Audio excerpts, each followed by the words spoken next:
está em andamento agora uma operação da Polícia Federal em 3 estados e no Distrito Federal contra um grupo de servidores públicos federais suspeitos de corrupção na contratação de equipamentos de segurança durante a intervenção no Rio de Janeiro em 2018. E os investigados nessa operação são um general aposentado do Exército em Brasília, 3 coronéis aposentados do Exército aqui no Rio de Janeiro e também empresários e um doleiro. E a intenção dessa investigação é apurar crimes de contratação indevida, dispensa ilegal de licitação, corrupção e também organização criminosa, crimes esses que envolvem o então Gabinete de Intervenção Federal aqui no Rio de Janeiro, em 2018, que era liderado na época pelo general Walter Braga Neto.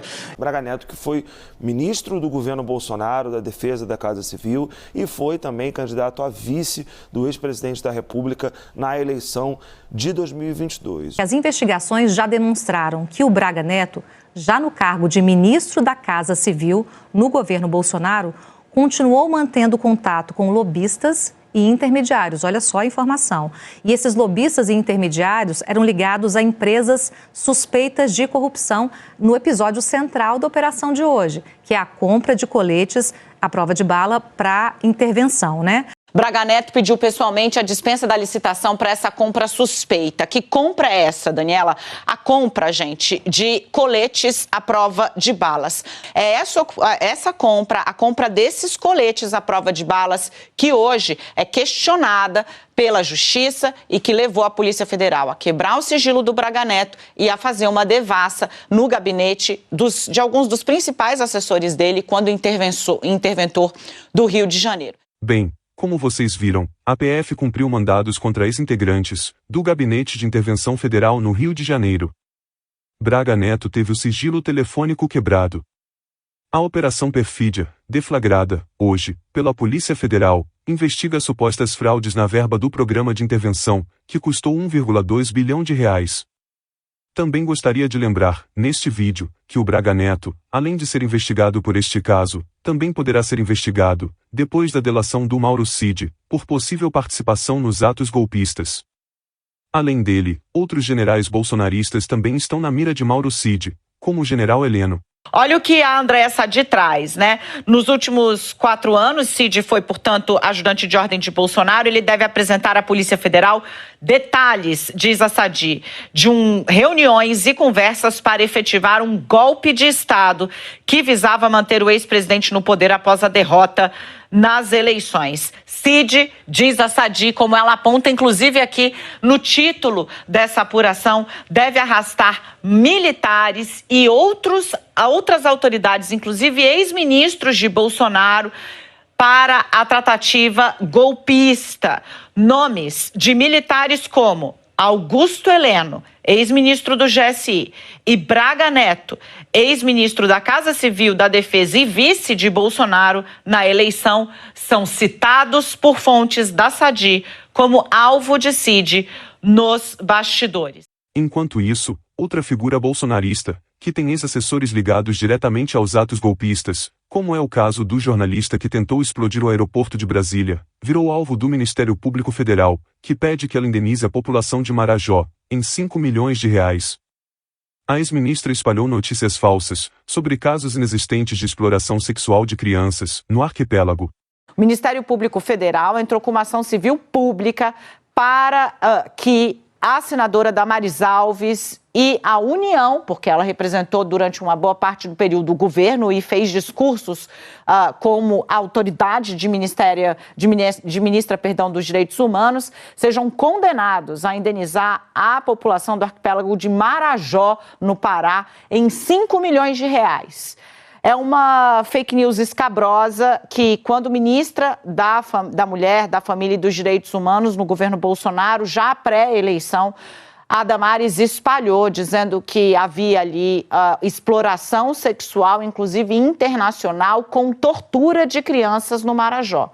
O Ministério Público Federal disse que esse caso é escabrosamente mentiroso e sensacionalista. O arrazoado do MPF sobre o assunto tem uma série de páginas e mostra que Damares, durante um culto evangélico em Goiânia, no período eleitoral, usou do cargo para validar uma informação que não tem registro nem na pasta que ela comandou. De novo, 5 milhões de reais de multa, ação por danos morais coletivos a toda a Marajó. Agora, falando do Bolsonaro diretamente, a PF já concluiu o pedido de colaboração com o FBI e com o Departamento de Justiça dos Estados Unidos. Essa colaboração vai mirar tanto o Bolsonaro quanto o seu entorno no caso das joias. Resumindo, a batata deles vai assar ainda mais. Vamos juntos aqui. Polícia Federal concluiu o pedido de cooperação internacional com os Estados Unidos.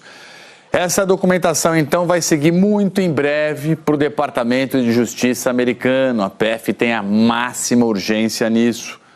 Apurei, então, que a documentação enviada para os Estados Unidos está recheada de indícios de crimes relacionados às contas bancárias do próprio Mauro Cid, do pai dele, general Mauro César Lorena Cid, do ex-presidente Bolsonaro e ainda suspeitas de contas envolvendo Frederico Assef e outros também investigados nas operações e nas investigações da PF.